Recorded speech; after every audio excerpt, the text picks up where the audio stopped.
오늘 본문을 가지고 우리는 누구인가 라는 제목으로 함께 말씀을 나누려고 합니다. 바울은 오늘 고린도 교회에 편지를 보내면서 안타까운 마음과 애통하는 마음을 가지고 고린도 교회에 편지를 보내고 있습니다. 그 이유는 바로 고린도 교회 내에 분쟁이 생겼기 때문이었습니다.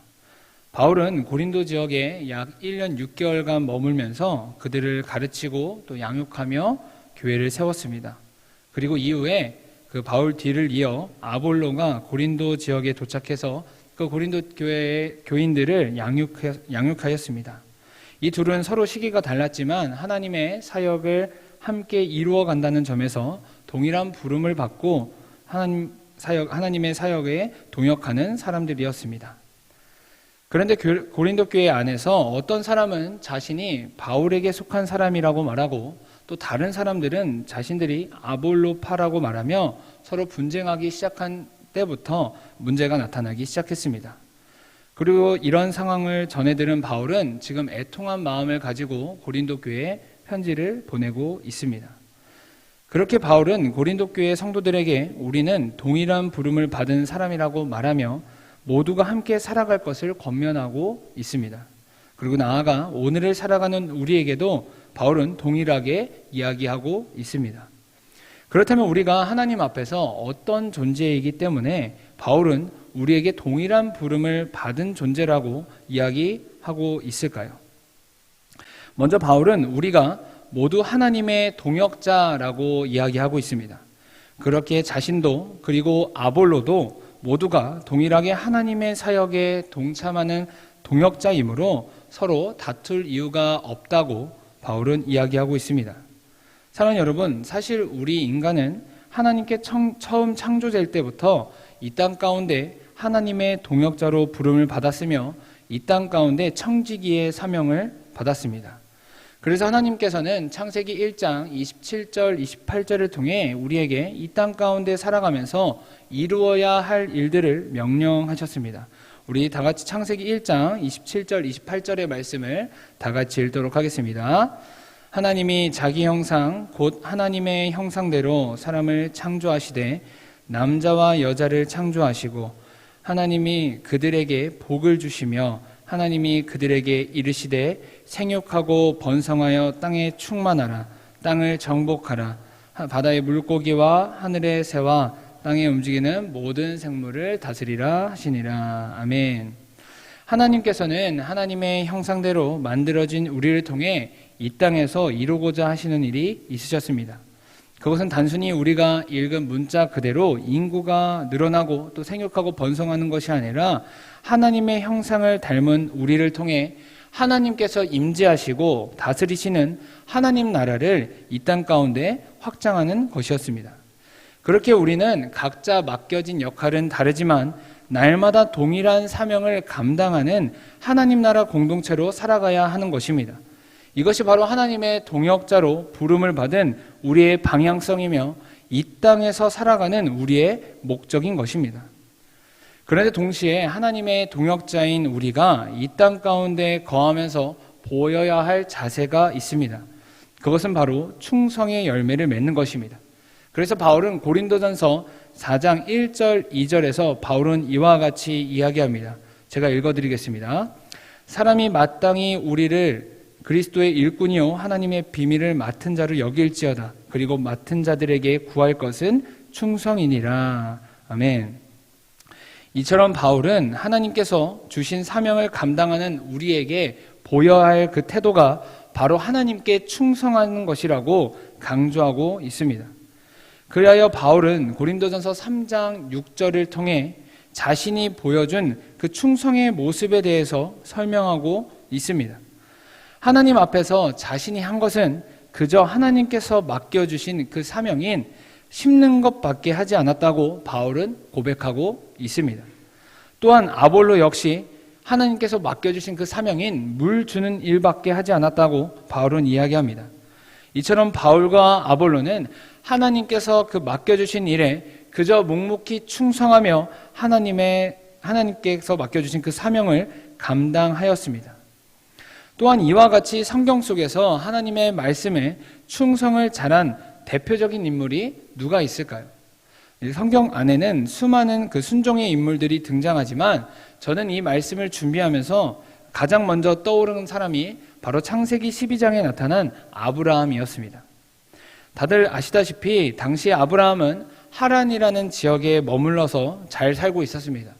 가족도 있었고 또 먹고 살기에도 잘 지내고 있었습니다. 그런데 어느 날 하나님께서 아브라함을 부르셨습니다.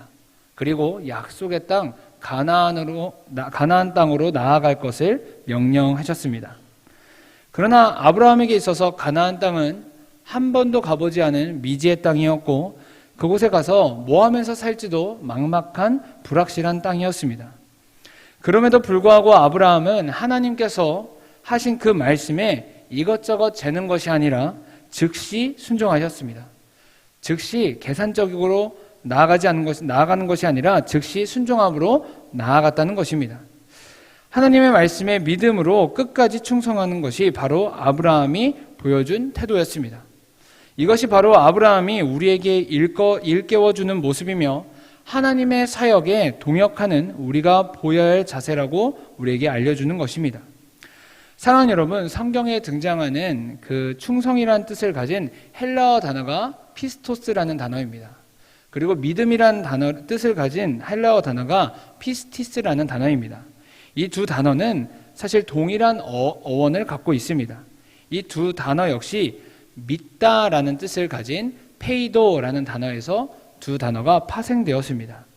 그래서 다시 말하자면 믿는다는 것은 동시에 충성한다는 것을 의미합니다.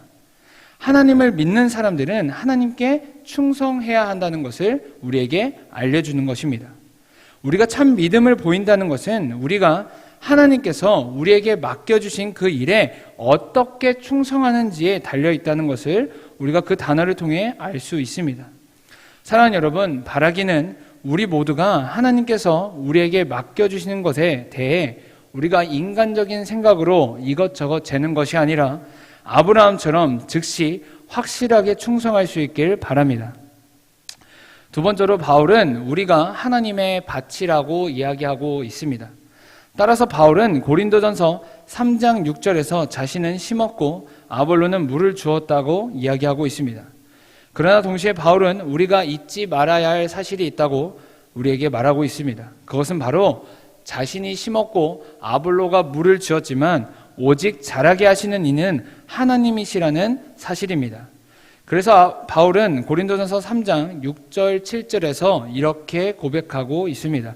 우리 고린도전서 3장 6절 7절을 다 같이 읽도록 하겠습니다.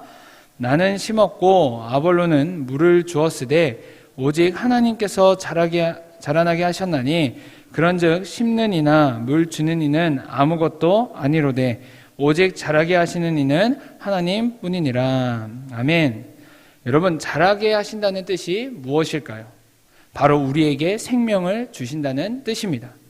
그래서 바울이 우리에게 말하는 그 자라게 하시는 분이 하나님이시다라는 뜻은 오직 우리에게 생명을 주시는 분이 하나님이시다라는 뜻을 가지고 있습니다. 그래서 사도행전 17장 25절은 이렇게 이야기합니다. 또 무엇이 부족한 것처럼 사람의 손으로 섬김을 받으시는 것이 아니니 이는 만민에게 생명과 호흡과 만물을 친히 주시는 이심이라. 아멘. 따라서 우리 안에 하나님의 말씀이 자라나고 복음의 생명이 자랄 수 있는 이유는 하나님께서 우리 안에 그 생명이 자라도록 하시는 분이시기 때문입니다. 왜냐하면 하나님이야말로 생명 그 자체이기 때문입니다. 그렇다면 하나님께서 다 알아서 하시기 때문에 우리는 아무것도 하지 않고 가만히 있으면 될까요?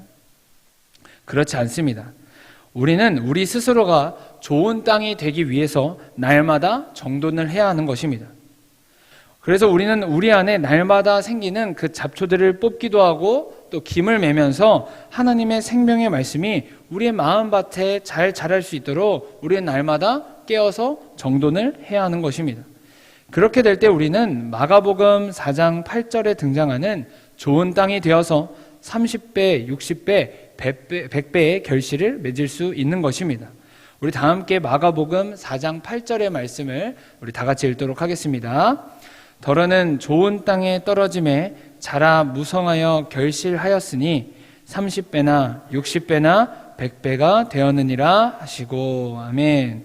사랑하는 여러분, 바라기는 우리 모두가 하나님의 좋은 땅이 되어 하나님께서 우리를 경작하시기에 불편함이 없도록 날마다 땅을 가꿀 수 있길 바랍니다. 마지막으로 바울은 우리를 하나님의 집이라고 표현하고 있습니다. 왜냐하면 그리스도께 속한 우리는 성령이 우리 안에 거하시기 때문입니다. 그래서 고린도전서 3장 16절은 우리에게 이와 같이 이야기하고 있습니다. 너희는 너희가 하나님의 성전인 것과 하나님의 성령이 너희 안에 계시는 것을 알지 못하느냐. 아멘. 사랑하는 여러분, 성령님이 우리 안에 계시기에 우리는 하나님의 집으로서 또 하나님의 성전으로서 살아갈 수 있는 것입니다. 그런데 우리가 하나님의 집으로서 살아갈 때 중요한 것이 있습니다. 그것은 바로 집주인의 이야기를 잘 들어야 한다는 것입니다. 하나님의 집인 우리에게 집주인은 누구일까요? 바로 하나님, 성령님이십니다. 그렇게 우리가 온전히 하나님의 집으로 살아가기 위해서는 우리 안에 거하시는 성령님의 말씀에 온전히 집중하여 그분께 우리를 내어드려야 하는 것입니다.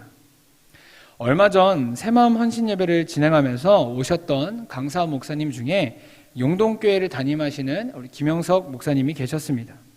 목사님께서 오셔서 여러 가지 이야기를 나누셨지만 제게 다가왔던 말씀은 오늘 말씀과 연관지어서 성령 충만한 삶을 사는 것에 대한 말씀이었습니다. 당시 목사님께서는 에스겔 47장에 등장하는 그 성전에서 흘러나오는 물을 통해 어떤 사람이 성령 충만한 삶을 살고 있는 사람인지에 대해서 말씀하셨습니다. 발목까지만 성령님께 내어드리는 삶, 또 그 다음은 무릎까지 성령님께 내어드리는 삶, 다음은 허리까지, 마지막은 완전히 성령에 잠기는 삶을 말씀하시면서 우리가 우리의 모든 것을 내어드리는 삶, 또 완전히 성령님께 잠기는 삶을 살 때 우리는 온전히 하나님의 사람으로 살아갈 수 있다고 그때 말씀을 증거하셨습니다. 그리고 이러한 삶이 나를 인도하시는 성령님만을 의지하는 삶이라고 말씀하셨던 것이 제게 큰 울림으로 다가왔습니다. 사랑하는 여러분, 하나님의 성전인 우리가 우리에게 맡겨진 그 사명대로 또 온전히 하나님의 집으로 살아갈 수 있는 유일한 방법은 우리의 주인이신 성령님의 말씀에 온전히 사로잡힐 때만 가능한 줄 믿습니다. 그렇다면 우리가 하나님의 동역자로 하나님의 밭으로 또 하나님의 집으로 살아갈 때 우리는 어떤 모습으로 살아갈 수 있을까요? 그것은 바로 골로새서 3장 15절의 말씀처럼 하나님의 동일한 부름을 받아 우리는 한 몸이 되어 살아갈 수 있는 것입니다. 왜냐하면 우리는 우리의 머리 되시는 그리스도 안에서 연결된 몸, 연결된 지체이기 때문입니다. 사랑하는 여러분, 그렇다면 나아가 우리는 어떻게 한 몸을 이룰 수 있을까요? 그것은 바로 우리가 함께 예배의 자리를 세워갈 때 우리는 한 몸이 될 수 있으며 한 공동체로 나아갈 수 있는 줄 믿습니다. 왜냐하면 하나님께 드리는 그 예배 가운데 우리가 동일한 하나님의 임재를 경험할 때 우리는 하나님의 그 동일한 부르심 앞으로 나아갈 수 있기 때문입니다. 그러므로 우리 모두가 예배의 자리를 사수할 수 있길 바랍니다. 그래서 우리 모두가 세상 가운데서 동일한 부름을 받은 하나님의 동역자로 하나님께서 직접 양육하시는 하나님의 밭으로 하나님의 말씀에 온전히 사로잡힌 하나님의 집으로 살아갈 수 있길 간절히 소망합니다. 우리 모두가 우리의 기도 제목처럼 하나님께서 보시기에 기분 좋으신 온전히 하나가 되는 공동체가 될 수 있길 간절히 소망합니다. 시간 기도하겠습니다.